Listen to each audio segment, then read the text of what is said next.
We just praise you. We praise you and thank you for this wonderful opportunity to pray together again at the global daybreak, Lord.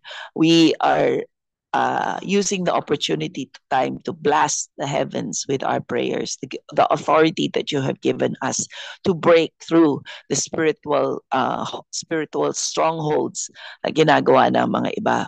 We also pray, Lord God, for the devotions that we do every day through this year.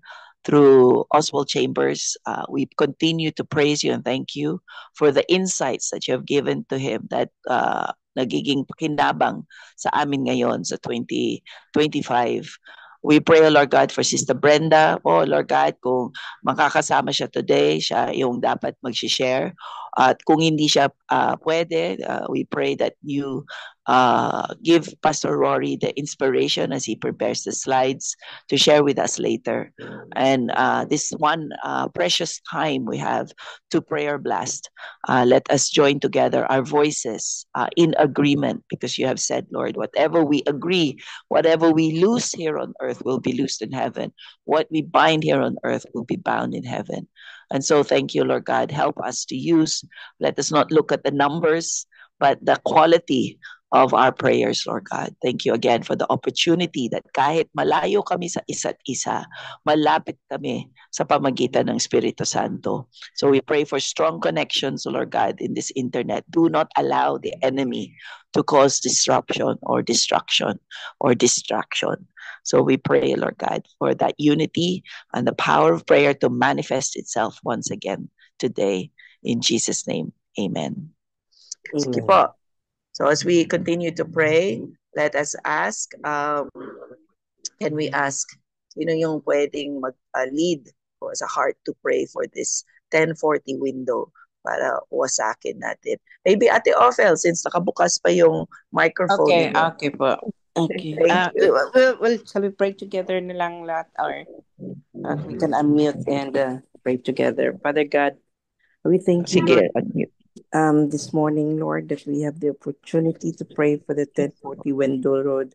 You know the desire of our heart, Lord, yung mga brothers and sisters namin, Lord, na hindi pa rin nakakakilala sa kay Jesus, Lord. Open the eyes of their heart, Panginoon, na they send someone or somebody or let them hear, Lord, about Jesus, the goodness of God to their life, Lord, into their country na iba ang pinapapaniwalaan nila, Panginoon, and they know that you love them, Lord, and kulang lang sila, Lord, sa encouragement kag sa para malaman nila and that they will know, Lord, that Jesus is Lord, and I know that they're just waiting for someone to share with them, Panginoon. And we pray, Lord, puspusan po kaming nag-pray sa kanila, Lord, na hindi nila alam at wala yung iba walang alam, Lord, about Jesus. So Lord, we pray na buksan mo yung mundo nila, buksan mo yung mga lugar nila, Lord, para pasukin ng mga missionary, Panginoon, na they will tell them about Jesus, how good God is, how God love them and care for them, Lord, despite sa mga paniniwala nila, Lord. Winawasak namin through our prayer, Lord, together in our spirit, in the truth as well, Lord, na ma, ma, ma-save sila, that salvation will penetrate in their world, Lord. Na walang imposible sa iyo, Panginoon. I know that you are working behind the scene kasi ginawa mo kami at inutusan mo kami, Panginoon, na mag-pray for them. And I know one day or sooner, Panginoon, na you will answer all our prayers, Lord. Wasakin mo yung mga stronghold na nagko-cover sa kanila, Lord. Wash them with the blood of Jesus. Yung mga idols nila, Panginoon, na ginawa mo noon sa Old Testament, Lord, gawin mo ngayon. Gawin mo, Panginoon, at bigyan mo ng basbasan mo, Panginoon, yung mga prayer namin na mawasak yung mga thick stronghold, Panginoon, and habang nagpe-pray kami, Panginoon, numinipis yung mga covering ng stronghold nila. And I know that gagawa ka ng paraan, Panginoon, para matagumpayan ang mga prayer namin para sa mga brothers and sisters namin na nakukubiran ng dilim ng darkness ng kalaban, Panginoon, na nabubulag sila, Panginoon, nabibingi at lahat na mga mali ang pinapaniwalaan nila, Panginoon. Let them open the heart of their eyes, their mind, Lord, in their world through Jesus' light na penetrate yung light ni Jesus sa dark world nila. So, Panginoon, I know that there is nothing impossible for you, Panginoon. In the name of Jesus, this I pray. Amen and amen. And sige po. And then thank you for that. And then the next thing that we pray for, mga kapatid, is yan po, we're talking about the strongholds. Let us go naman sa sarili nating bansa, our beloved nation of the Philippines, and to pray and to believe that God is moving and claiming again Second Chronicles 7:14 that sabi niya, if my people who are called by my name will humble themselves and pray and seek my face and turn from their wickedness, I will hear from heaven and will forgive their sins and restore their land. So Amen. we know that the key that binigay ng Panginoon for restoration dito sa Pilipinas is we need to turn from our wicked ways. Ang daming corruption. Yun nga, yun ang lagi ko narinig ngayon whenever I hear people talk, upcoming elections. There are people, even Christians, who parang nawawala ng pag-asa. Sinasabi nila, masyadong malakas ang corruption. We must cancel that. We must break those negative words and just stand in the gap. We need to stand in the gap and pray that the Lord forgive the wicked ways. Turn the hearts and minds of Christians to believe that walang imposible, that kaya ni Lord ibahin ang situation natin sa Pilipinas as long as we continue to seek His face, humble ourselves, stand in the gap, and believe that He is more than able. Siyempre, we must also have the compassion. So I keep saying to the people in our churches, let us pray for the corrupt people that they will be turned into Zacchaeuses, to give them that opportunity, the heart of compassion, to give them an opportunity to realize their sin, to repent, to come back to the Lord, and to give back what they have stolen. And then syempre, kung talagang masyadong matigas ang puso nila, the Lord will be the one to judge them. So yun po, we have, ngayon is February 10, March, April, May. We have 3 months para ito ay on a daily basis, expect. God was able to turn a nation in a day. God is able to, move in the prayers of people. If you heard me already share about Argentina, 49 days nagdulog in prayer ang mga kabataan sa Argentina, talagang intensely, intentional prayer. And praise God, a great national revival happened just after 49 days. So sa atin, 3 months. We have 3 months to pray. So po, let's get excited. Let's pray for that. Can we ask Ate Lydia, can you lead us in prayer for this, for our beloved Philippines? Thank you po. Hallelujah. Jesus.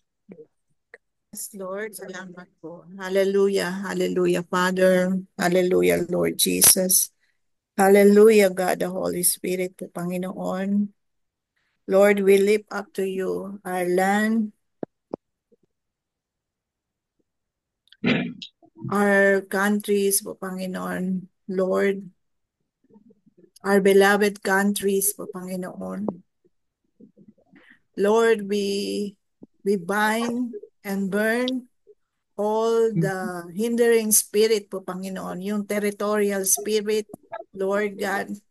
Yung mga giant na nagsasakop sa amin po, Panginoon, Lord. yung malakas ang power, yung influensya po, Panginoon Lord, we bind them po, Panginoon, in Jesus' name. Lord, we know you are a sovereign God, the God of all nations po, Panginoon.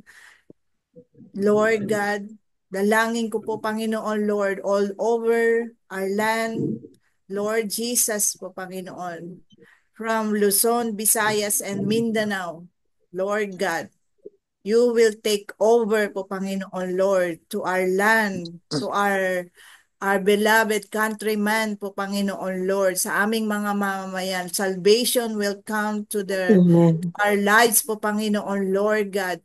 At Lord, dalangin ko po, Panginoon, pati na po, Panginoon Lord, yung mga nasa government namin, yung mga nasa executive, yung mga legislative, pati po yung mga senatorial, pati po yung mga Panginoon Lord God. We lift up to you po, Panginoon, lahat ng ito po, Panginoon Lord. At Lord, Lord, patawarin niyo kami po, Panginoon, sa lahat ng Yes, aming Lord. mga negative na declaration, mga sinasabi na hindi maganda sa aming bansa po, Panginoon Lord God. At dalangin ko po, Panginoon, nire-reverse po namin po, Panginoon Lord, ang lahat ng ito. Lord, yung corruption na ito, yung lahat ng mga anomaly po, Panginoon Lord God, ay binabind po namin ang lahat ng ito po, Panginoon Lord.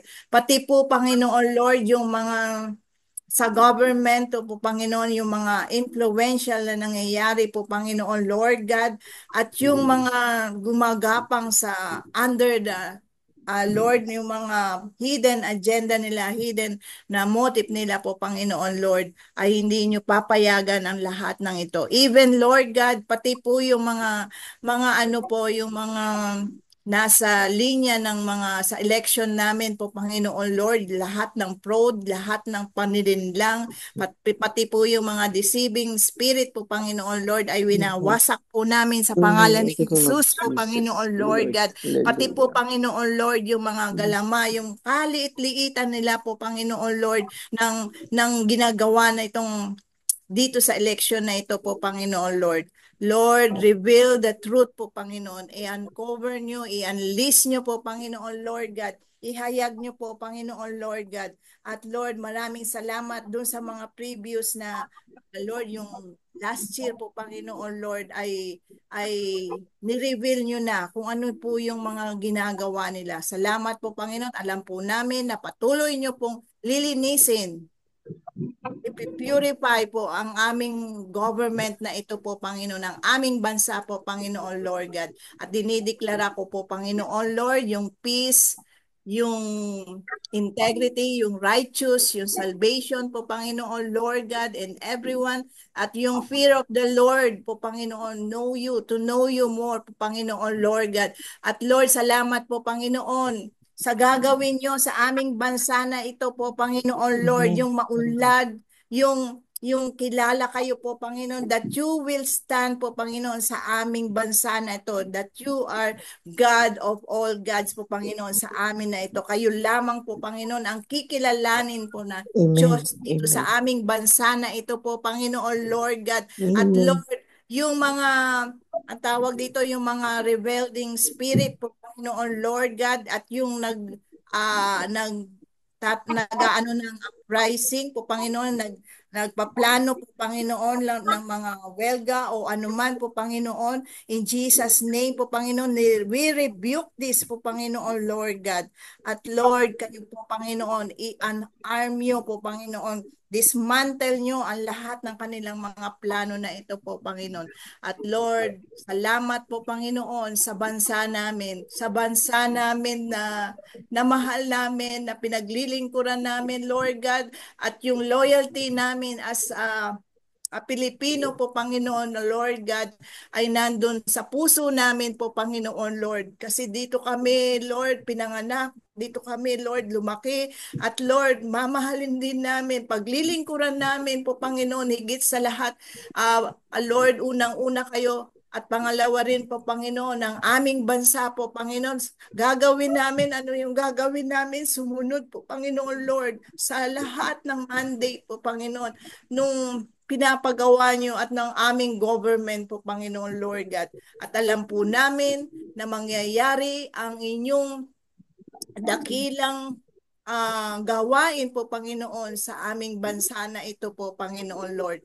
Lord, tinataas ko, Lord, every places sa Luzon, Visayas, Lord, there will be, Lord, yung parang torch na merong itinataas ang inyong pangalan po, Panginoon, na merong magi-intercede para dito sa mga lugar na ito po, Panginoon, upang ang kapayapaan, ang kasaganaan po, Panginoon Lord God, ang siyang sasaamin po, Panginoon Lord, at ipapahayag ang inyong gawain na ito, ang inyong mga salita na ito, ang inyong pag-ibig sa amin po, Panginoon, sa aming mga mamamayan. Thank you, Father Lord, sa lahat ng mga nilagay nyo, nilupo nyo po, Panginoon, sa aming government na ito po, Panginoon. Magpahayag ka at patuloy po kayong kupilos, Lord God, sa aming bansa na ito. Ito ang aming panalangin, in Jesus' name. Amen and amen. Amen. Amen. Amen. Thank you so much. So yun po, let us again equally stand in the gap for those na kailangan ng healing. Diba? Let us stand in the gap for the healing of the people in our prayer list. We remember them by name, and yung mga iba sa families, sa churches natin, knowing, again, it is God's will to heal.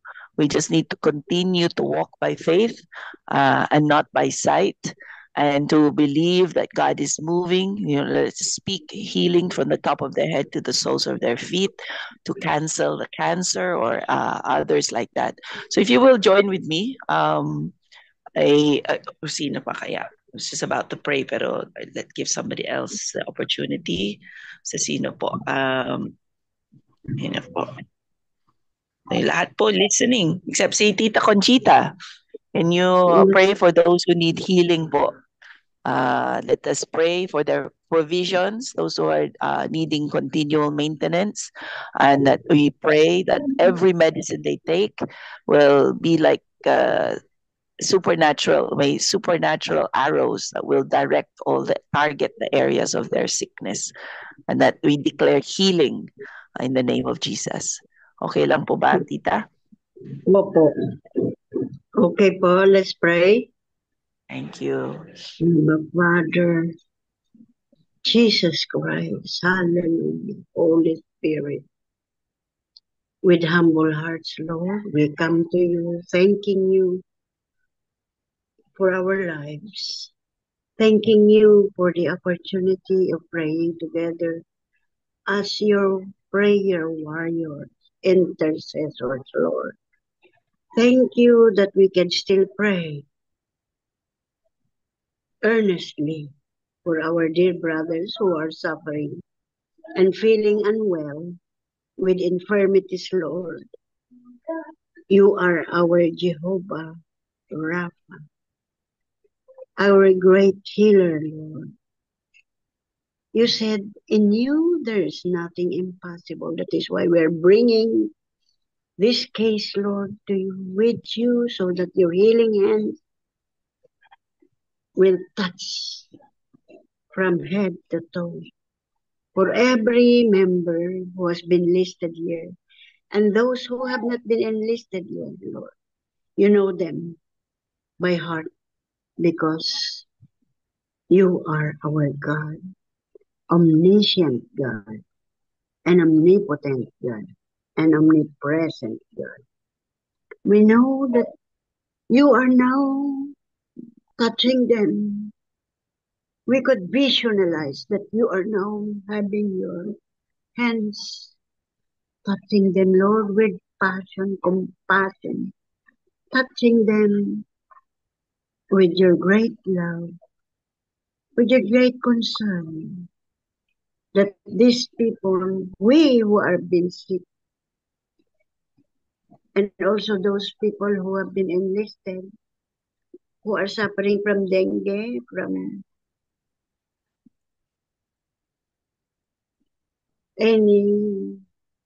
from cancer, from this dialysis, this chemotherapy and radiation and everything, Lord, that the doctors are giving them. You process them, Lord, because you are the great physician. We bring them to you because we know that your response would always be with care. Yes, Lord, you are our loving God, who does not like us to serve you with ill body, but rather it should always be with a robust body and healthy body, so that in a way we could give you the highest praise and the highest worship. Yes, Lord, we ask you also to take good care of those people who are taking good care of them, just like the doctors, the nurses, and the hospital staff, and most especially their families, member of their families who are painstakingly, perseveringly, patiently taking good care of them. Lord, meet their demands, provide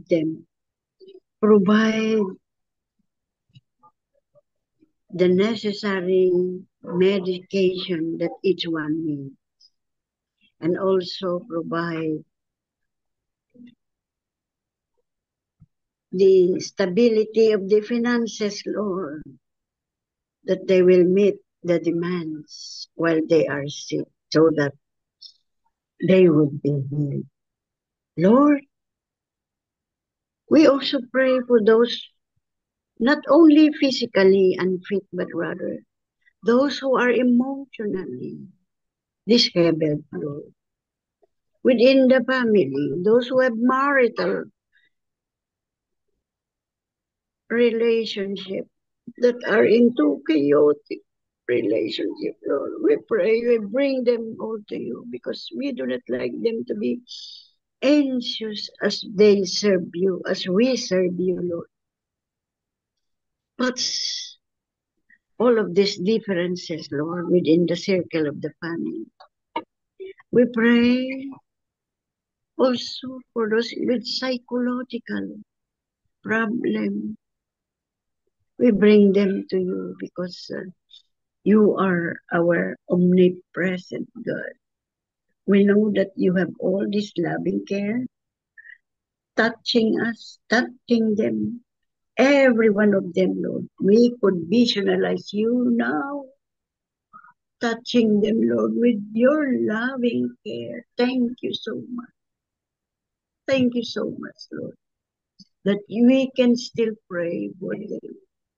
We can still talk with you in a manner so intimate, Lord, that we could always say and tell you what is within the heart. Thank you so much. You are always our God.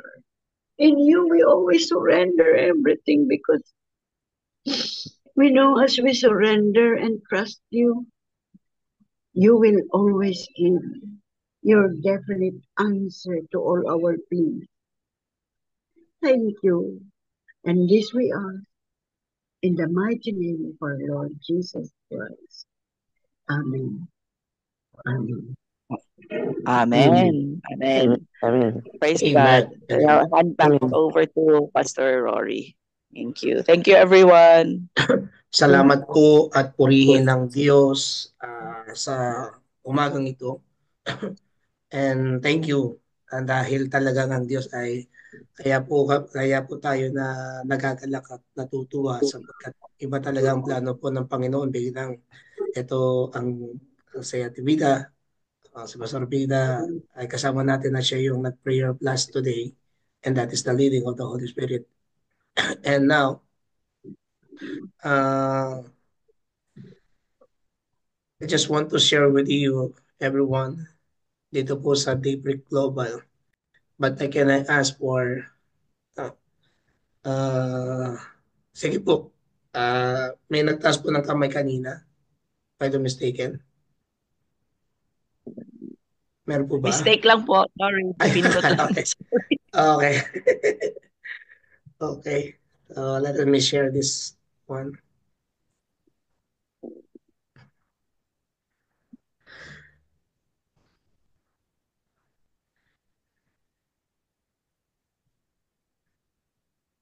Let us let us prepare ourselves to listen again to the voice of God, to the word of God. At ang ating pong title ng ating devotion today is your ability to see God blinded. So, habang in-observe ko po ito, but if anyone who wants to read the portion of this, you may do, because napakatindi po no kung sulat ni Oswald Chamber. Let us begin. Who wants to read po? Ako, Pastor Rory. Sige po. And then si Kuya Virgil po mamaya naman. Thank you. Go, Ate Ophelia. Okay. Lift up your eyes on high and see who has created these things. From Isaiah 40, verse 26. Lift up your eyes and look to heavens. Who created all this? He who brings out the starry host one by one and calls forth each of them by name. Because of his great power and mighty strength, not one of them is missing. Hallelujah. Wow. Amen. No? Kung titignan po natin, tumingin ka sa taas, tumingin ka sa kalangitan. Sino ang nabikha nito? Sino gumawa nito? Kung babaliktanaw po natin makanina yung ating pong mga sharingan about yung mga ibang paniniwala. But we pray that may the people who are having another beliefs may open their eyes, may open their mind. No? That there is one creator, there is one savior, and that is our Lord Jesus Christ. He who brings out of starry host. Sinong lahat itong gumawa at lumikha na isang pangalan lamang? Dahil sa kanyang kapangyarihan, dahil sa kanyang kalakasan, kahit isa, ni isang katiting, wala siyang nalagpasan. Kahit isa, hindi niya na-miss. Ganyan po makapangyarihan ng ating Diyos na buhay. Kaya ho, ang gusto po ng Panginoon, let our eyes be open. Not only that our eyes being kung ano lang yung ating nakikita, no? But beyond of that we see. Because God created everything. Not only this earth, but entire universe.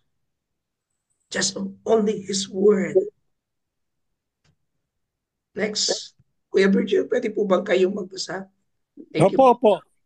I will, ako na po. Thank you po.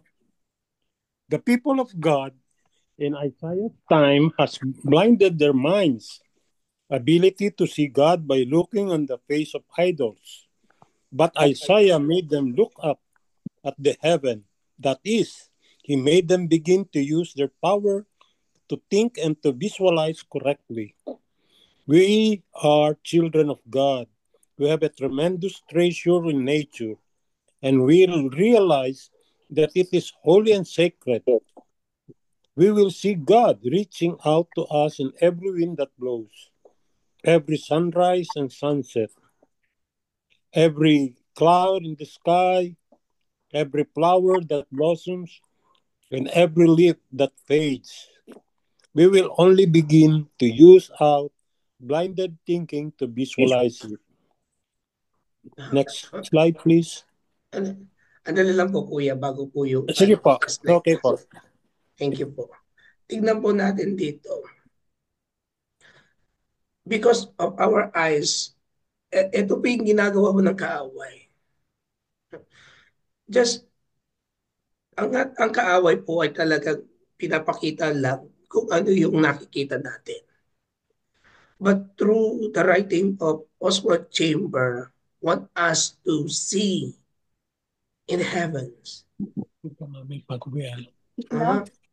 At yung natin makikita na isipin natin at makorek yung ating visualize spiritually.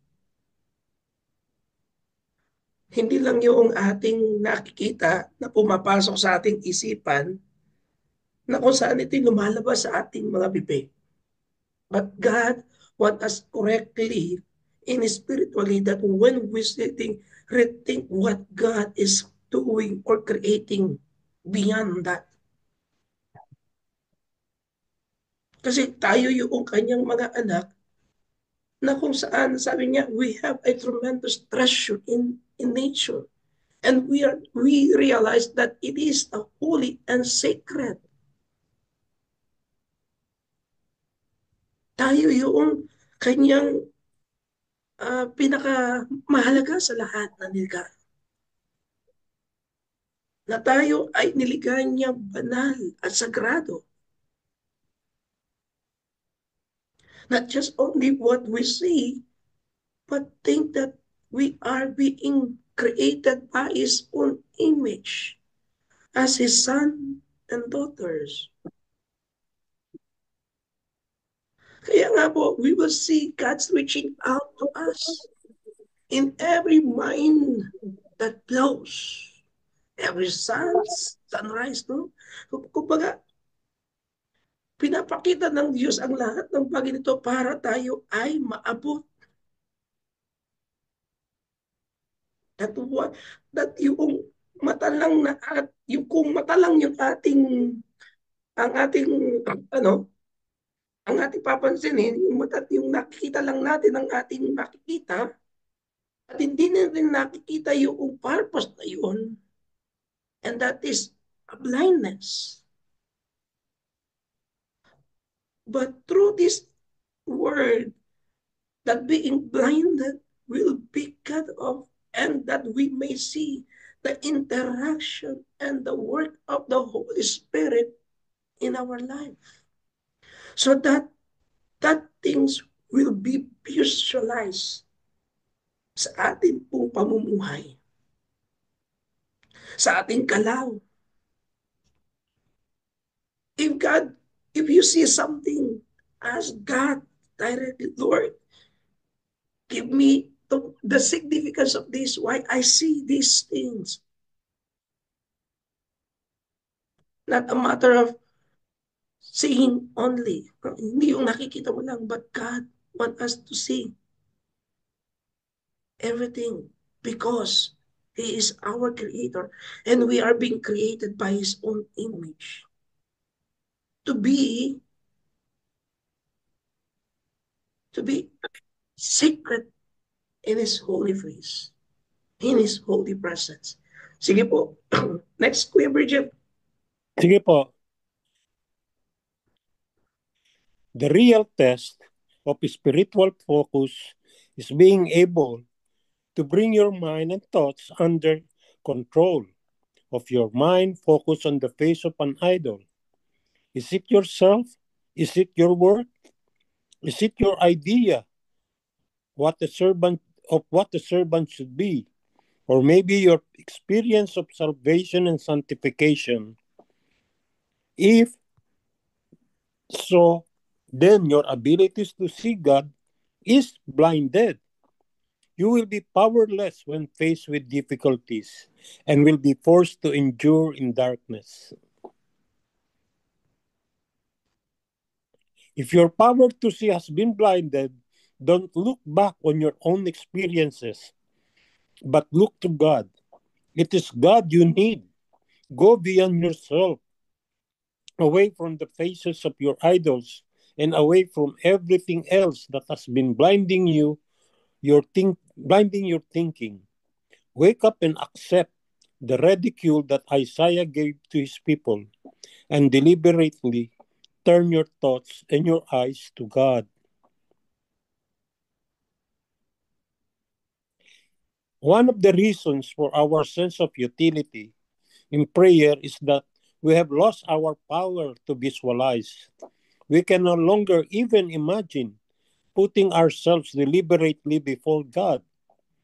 It is actually more important to be broken bread and poured out wine in the area of intercession than in our personal contact with others.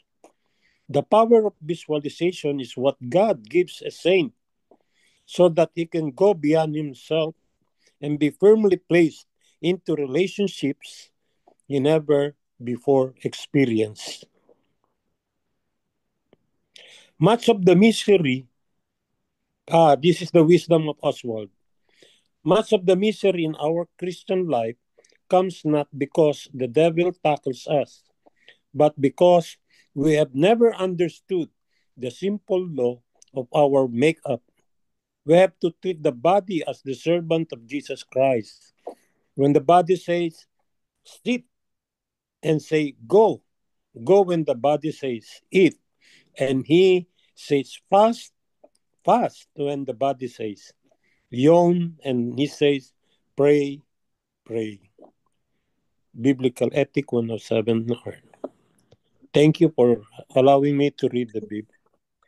Salamat din po Kuya Virgil sa iyong pong uh, lubusang nais na paglingkuran ng ating Diyos na buhay at sa bawat isa po sa atin. Thank you po. Tingnan po ninyo mga kapatid. I just suddenly my eyes want my heart's being want to cry. Why? Kasi kung titingnan po natin, the real test po is all about our spiritual focus. Ito naman po ito dito tayo na nagkakaroon ng testing. Especially yung sa ating isip.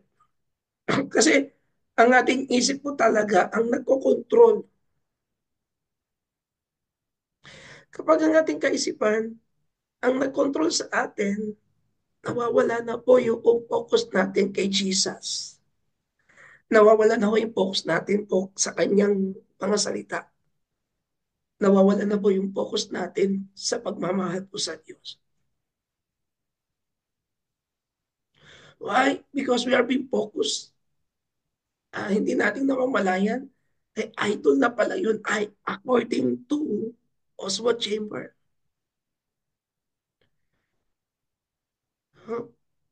It is an idol. You're idling your mind to control. And it means that we are idling ourselves. We are idling the problem. Puro na ng problema ang naisip. Puro ideya na lang. That's why it is talagang naaapektuhan yung ating salvation and naaapektuhan yung pong sanctification natin. Way back ng ating napag-aralan. Kung ano yung kahulugan ng sanctification and the salvation. And that is a matter that how we deal this in our life. Sabi nga po ni Oswald Chamber, and that is as a children of God, we are powerless. Because we don't see. Kahapon, ang ganda ng ating pong napag-aralan that how we firm in our faith to God. But now, may God want us to see that may we not be blinded in the near future or today or even tomorrow.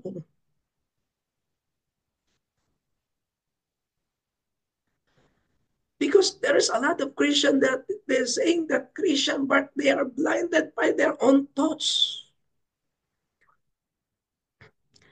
Many churches, many religions, They are being blinded with their own doctrines. Or us, we are being blinded because of our work. And that is being powerless. Kaya hindi nating nalalagpasan at hindi tayo makausad-usad doon sa sitwasyon na yun. Kaya nga po, ang sabi, huwag tayong titingin doon sa ating mga karanasan na yun. Huwag tayong titingin sa mga nakalipas. Kundi sabi niya, look to God, look to Jesus. Kasi siya lang ang ating kailangan. At wala na akong iba.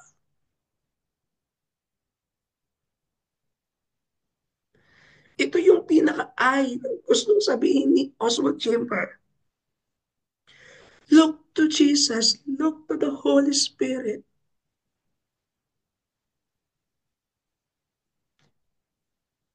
If we are being seen on this matter, o kung nagiging sinasabi man na ito yung nakikipocus mo ngayon, no? Focus ka kay Jesus, focus ka kay God, focus ka kay Holy Spirit. So go behind yourself. Away from the faces of your idols, away from everything else. It is a wake-up call. Kaya nga sabi mo, sa tekstong ating nabasa, sinong may gawa ng lahat nito? Ang God, ang Ama, ang pagkilos ng banal na Espiritu.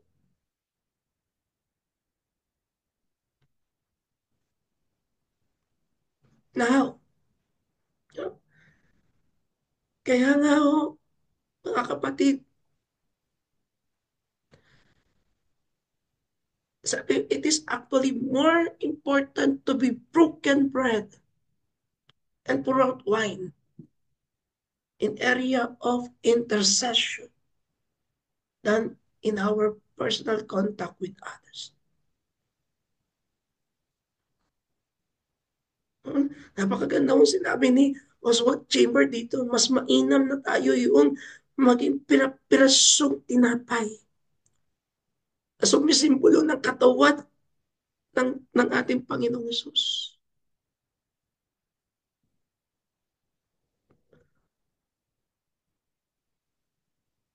At tunay na tayo yung maging wine para mag-intercede sa iba, para ipanalangin ang ating pamilya, ang ating trabaho, ang ating mga kasama sa trabaho, ang ating mga mahal sa buhay, ang bansa, at yung ating ginagawa ho rito. We pray for the country. We pray for the nation. Because why? We are called to be intercessor prayer. We are called as the son and daughter of God.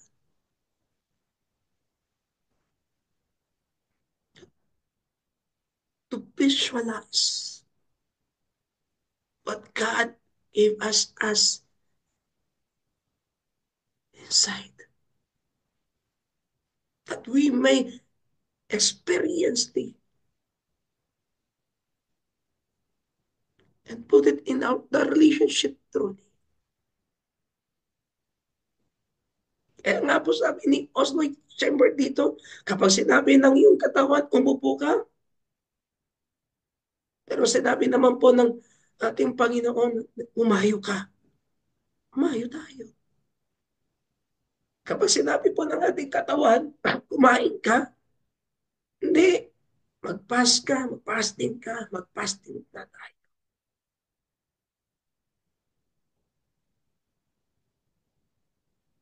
Kung sinabi naman po ng ating katawan, sabi ni Oswald Chambers, pag-iyan ka na mag-inat ka na lang. Pero sabi ng Panginoon, mag-pray ka, mag-pray. Kasi ayaw ng Diyos na magbabat tayo sa ating mga nararamdaman sa pangangatong pisikal. Ayaw ng Diyos na tayo magbabad sa ating mga ano. Kasi kung minsan nga sabi nga, inaano natin, kasi itong demonyo na to eh. Yes, he has a part, but we do our part. Huwag natin nga isisi. Kung hindi, tanggalin na natin yung paninisi. Kung hindi ay tumayo, umayo, manalangin, at mag-ayuno sa ating bansa, sa ating mga nasyon, ating kinalalagyan, sa ating buhay spiritual, sa iglesia, sa mga kapatiran, kakilala.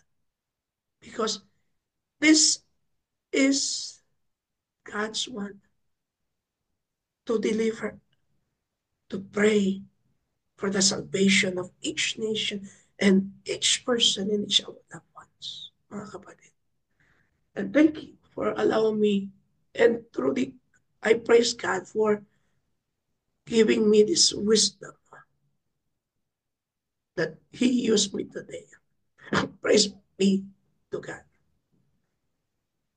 Amen and amen. Amen. Wow. Who wants to share po, mga kapatid, sa ating mga narinig? Do you experience this sometimes? No? Or God giving you this visualize? If you experience this, my brothers and sisters in Christ, how God interact with you and how God show you these things, especially God giving us a spiritual discernment, dreams.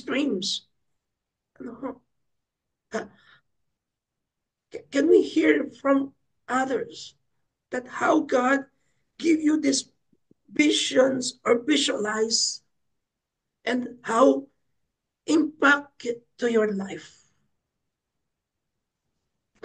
Sino pong nais magpatotoo na meron siyang karanasan ng gano'n? Ako, Pastor Rory, praise Sige God. po, Ate Ophelia, thank you. Praise God and hallelujah. It is so powerful yung ano natin ngayong araw na ito, na umaga ito. And I praise God for that because we are here in daybreak. Meron tayong mga discernment. Tinatanong ko din nga si Lord yesterday, I think, sabi ko, Lord, I want my focus in you. Bakit nawawala yung focus ko? Kasi there's so much distractions in life. Merong social media, meron kang iisipin, meron kang gagawin, which is automatic na yun, na ginagawa mo. But my heart, and I said, Lord, I want to draw closer to you. I want to be with you. I want these things. And then, namalayan ko na lang na nawala na yung focus ko because I have to do something. Hindi lang sa akin ito siguro nangyayari. Nangyayari sa atin lahat ito. But then again, God is so good that the Holy Spirit is within us na He will teach us and then remind us that we have to go back to Jesus. We have to go back our focus. Katulad ng lisa natin this morning na ito yung binabasa kanina. Sabi ko, ako yun Lord, ako yun. Ako yung sinasabi ni Pastor Rory na yung self natin, we make ourselves an idol. And then yung work natin, kasi yun na lang iniisip natin, yung work natin, yung sarili natin, kung anong iniisip natin, yun ang gagawin natin. Kung ano ang nafe-feel natin, yun ang gagawin natin. That is reality in this world. But then God, praise God, and God is so good. The Holy Spirit is in us that He always reminds us, anak, nandito lang ako. I'm not so far away. I am with you. I am with you wherever you go. And then you go back again. Go back again to the Word of God. Balikan mo yung mga sinabi ng Lord sa iyo through His Word na, anak, ganito yun. So I have to go back those words na napag-aralan natin, yung mga word niya na nag-i-encourage sa atin. Tapos yung nasa mga challenges tayo. So it's hard to do sometimes, but then we have the Holy Spirit in us. We are strong. God gave us the strength when we are so weak. Yan ang promise niya. When you are weak, I am strong. Yan sinabi niya, 'di ba? Sabi niya. And that's why I am so thankful na nandito tayo sa daybreak every morning na it reminds us. And then yung sa last na sinabi ni Oswald Chambers na kaya kayo nawawala, na kaya kayo nagiging futile, 'di ba? Sabi niya, one of the reasons for our sense of futility in prayer is that we'll, we have lost our power to visualize, which is true. Ewan ko kung sa akin lang nangyayari ito. I know sa nangyayari din sa inyo ito. See, we can no longer even imagine putting ourselves deliberately before God. It is actually more important to be broken, a broken bread, and pour out wine in the area of the intercession than in personal contact with others. Kaya mas mabuti sinabi niya na get away from the crowd, or pwede kang mag-isa, pwede kang lumayo, and then doon mo mamimit yung si Lord. Doon ka mag-meditate o magmuni-muni yung mga word niya, because that is where you become stronger. That is, there is power. Mafe-feel mo eh. Mafe-feel mo yung power ng Panginoon. And then, bibigyan ka niya ng strength, bibigyan ka na lahat na kakailangan mo. And then you go out again. Hindi na yung kung ano yung naisip mo yung gagawin mo. Yung sa last na sinabi niya, yung isip mo, sinabi niya, sit. But then again, you have to go. It means when you have to go out and minister or disciple somebody.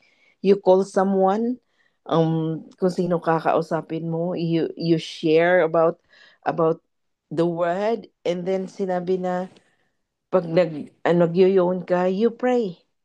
Kasi minsan nagyoyon ka, inaantok na ako. Nangyayari sa akin yan eh. But then again, katabi ko yung mga books ko at saka yung Bible ko. And then it's so powerful this morning yung pinag-aaralan natin. It's an eye-opener for me, actually. God opened my eyes and my heart for this. And praise God for that na thank you for uh, Oswald Chambers na nire-remind tayo that God is always with us. Hindi niya tayo pababayaan. Yung prayer ko lang na yung mga distractions, na yung stronghold of distractions sa buhay ko, sa buhay natin, sa atin na nandito, na nagdi-daybreak every day, that we have to go back and refocus. We have to go back and anuhin natin, you have to present ourselves to the Lord. The Lord, here I am. I surrender everything to you. And di ba ang sabi sa Bible na anuhin mo yung evil, and the evil will flee from you. Hindi lang yun ang isa or dalawa, but you have to do it as your um daily gawain mo, na you have to fight for your faith.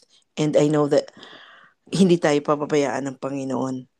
And then yung sinabi niya na pray, fast, yun ang dito ako tinamaan talaga, kasi 'di ba iniisip natin pagkain ng all the time, especially tayo mga Pilipino, ang sarap ng ganito, yung iniisip natin, yun ang lulutuin natin, yun ang kakainin natin, which is na-open din ang ano ko, because we satisfy ourselves, but we don't satisfy our spirit or our soul, na this is what we need. Kasi pag nasa Panginoon tayo, He will supply all our needs, including your food, including our food, kung anong kakainin natin.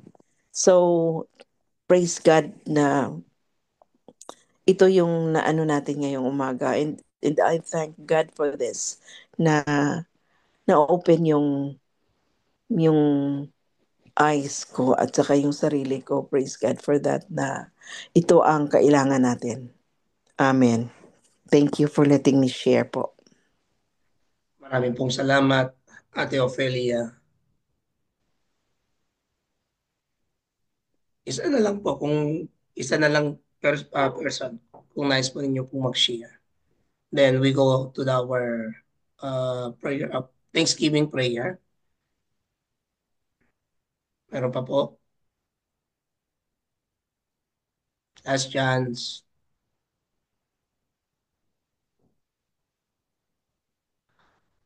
Baka hindi po kayo makatulog o kaya hindi kayo mapakali mamaya.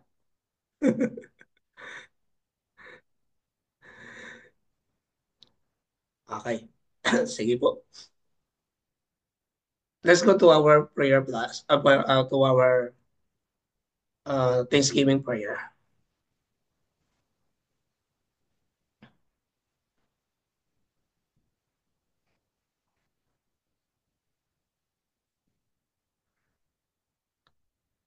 Tayo po ay manalangin at tayo po ay magpasalamat po sa Diyos. Hallelujah.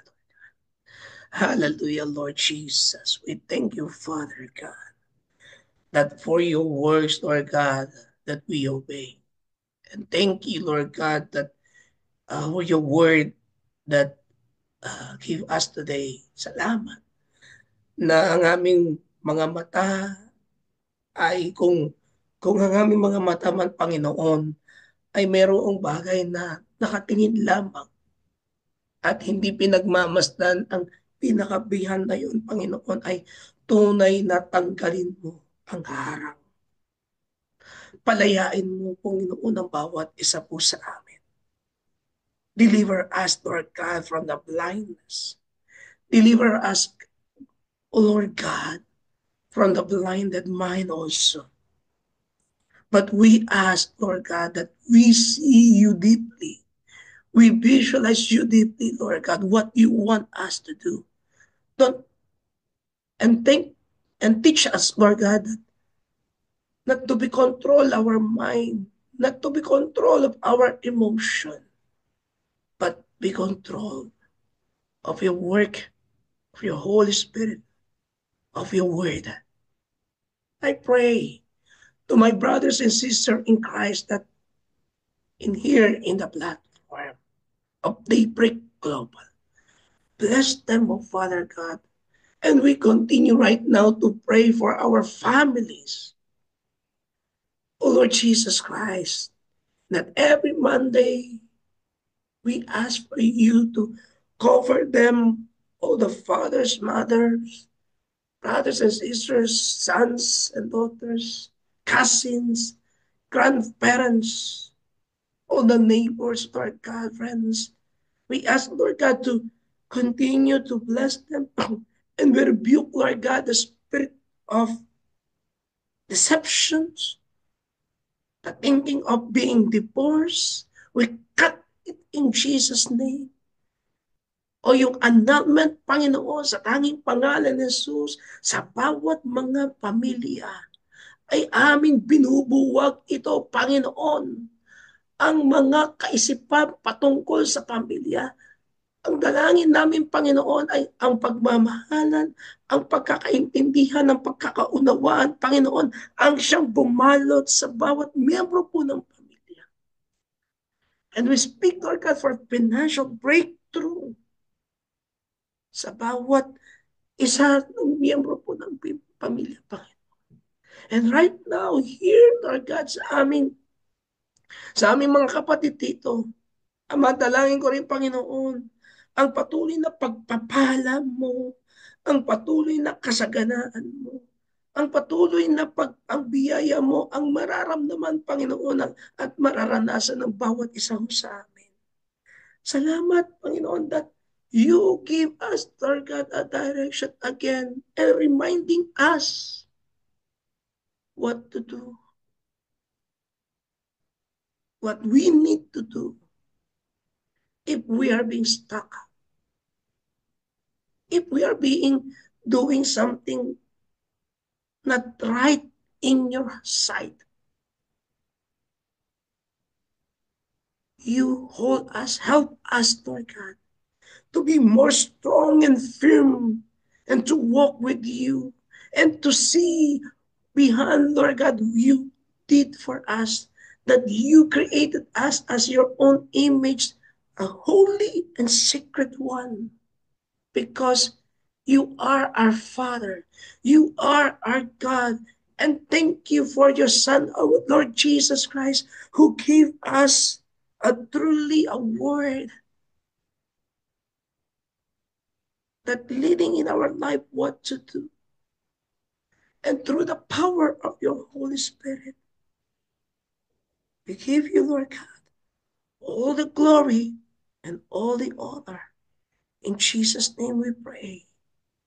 Amen and amen. And now receive the benediction of our God, the Father, the Son, and the Holy Spirit. Lead us, secure us, and truly give us wonderful spiritual discernment, spiritual visions. Give us the dreams that may be used to glorify, to shine the light of God in every people that we see, and reaching others and tell the love of God. In the name of the Father, and Son, and the Holy Spirit. Amen and amen. Amen. Thank you so much.